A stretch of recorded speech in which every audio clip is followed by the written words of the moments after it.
जीने की एक कला गीता ही सिखा सकती है। लेकिन ब्रजभूषण जी जानते हैं कि गीता पढ़ने से पहले भी ये आर्ट अगर वो सीखना चाहते तो सीख सकते थे। एक लाइव एग्जाम्पल उनके सामने था। लगातार कई साल वो उन्हें देखता रहा, उनसे मिलता और बात करता रहा, लेकिन तब उम्र इतनी छोटी और बुद्धि इतनी कम थी कि ये बात समझ ही नहीं आई। वो तो आप जाकर गीता पढ़ते हुए रह रहकर उनका ख्याल मन में आ जाता है तो आंखें नम हो जाती हैं और सर इज्जत से झुक जाता है। ये कर्मयोगी थे उनके दुबे सर। कर्मयोगी मतलब जो अपने काम में पूरे मन से लगा रहता, बिना रिजल्ट की चिंता के। दुबे जी ऑफिस में पहले बॉस के रूप में मिले और अब दिल में बड़ी गहरी इज्जत के साथ एक खास जगह बनाकर रहते हैं।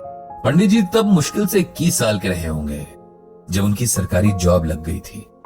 वो वक्त ऐसा ही था कि पढ़ाई पूरी होते ही लोगों को गवर्नमेंट जॉब मिल जाया करती थी।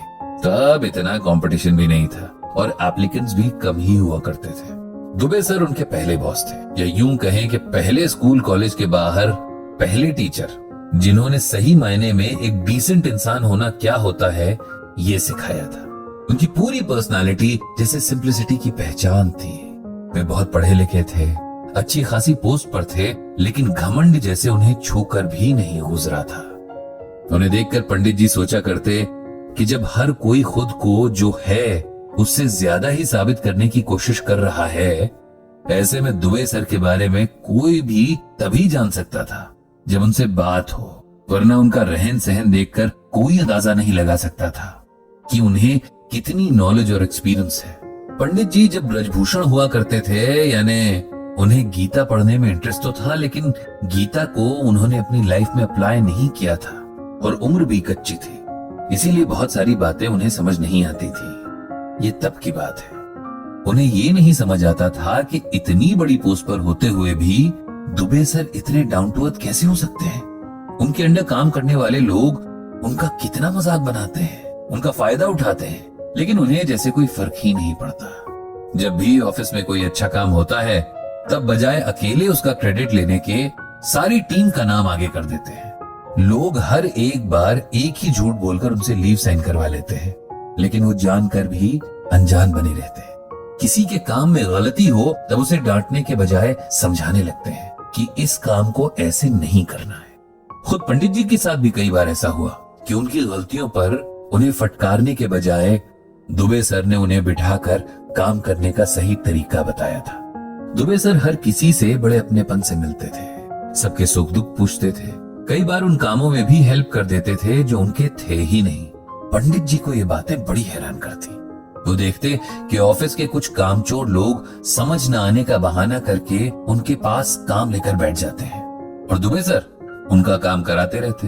यही लोग बाहर जाकर उनका मजाक भी बनाते हैं।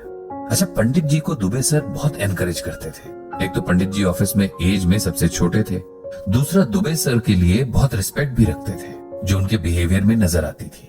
एक बार उन्हें दुबे सर के साथ एक वर्कशॉप पर दूसरे शहर जाने का मौका मिला। रास्ते भर दोनों में खूब बातचीत हुई, दोनों के इंटरेस्ट बहुत मिलते थे। इस सफर में पंडित जी को दुबे सर के बारे में बहुत कुछ जानने को मिला, उनकी लाइफ, उनकी स्ट्रगल, बहुत कुछ। बातों बातों में पंडित जी बहुत हेजिटेशन के साथ दुबे सर से पूछ ही बैठे कि वे आखिर इतने सिंपल क्यों हैं? इतनी बड़ी पोस्ट पर होकर भी उन्हें अपनी सेल्फ रिस्पेक्ट क्यों नहीं है? दुबे सर इस बात पर पहले तो खूब हंसे और फिर हल्की मुस्कान के साथ बोले, क्योंकि मैं जानता हूं कि मैं कौन हूं। अब इस बात से तो पंडित जी और हैरान हो गए। बोले, सर ये तो सभी जानते हैं कि वो कौन है, इसमें नया क्या है? यही तो असली बात है कि हम नहीं जानते कि हम कौन है। जिस दिन हमें ये रियलाइज हो जाता है सब इजी हो जाता है।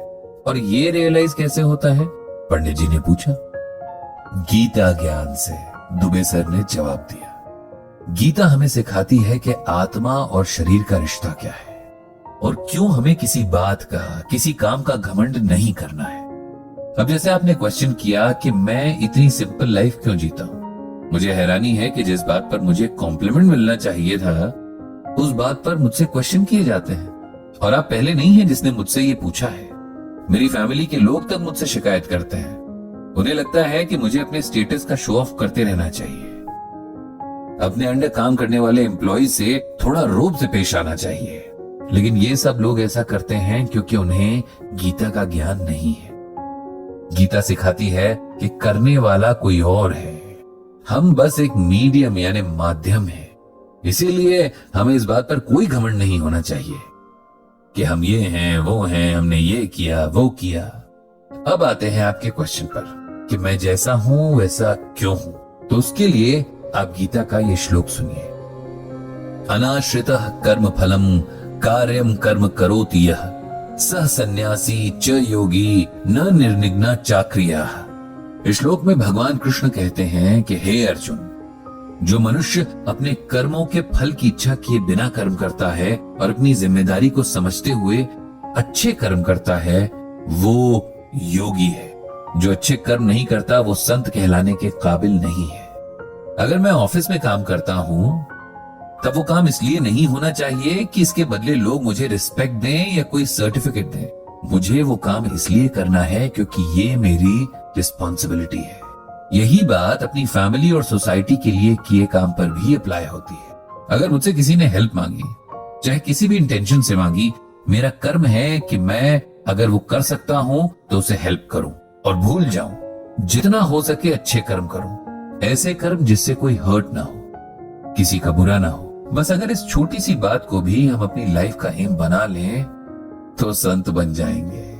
गीता हमें यही सिखाती है। शायद यही वो मोमेंट था जब पंडित जी को सही मायने में गीता की तरफ मुड़ने का मोटिवेशन मिला। दुबे सर ने कितनी सिंप्लिसिटी के साथ इतने डीप मैसेज को समझा दिया था। अगर एक श्लोक इतना कुछ सिखा सकता है तो सोचिए पूरी गीता तो जाने क्या क्या सिखा देगी और हमें ये क्या से क्या बना देगी। पंडित जी को ये भी तभी समझ आ गया था कि इस टाइम की जरूरत गीता को एकदम सिंपल और प्रैक्टिकल लैंग्वेज में लोगों तक पहुंचाना है ताकि लोग इसे समझें और लाइफ में अप्लाई भी करें। दुबे सर के लिए पंडित जी के दिल में एक बहुत बड़ी जगह बन चुकी थी।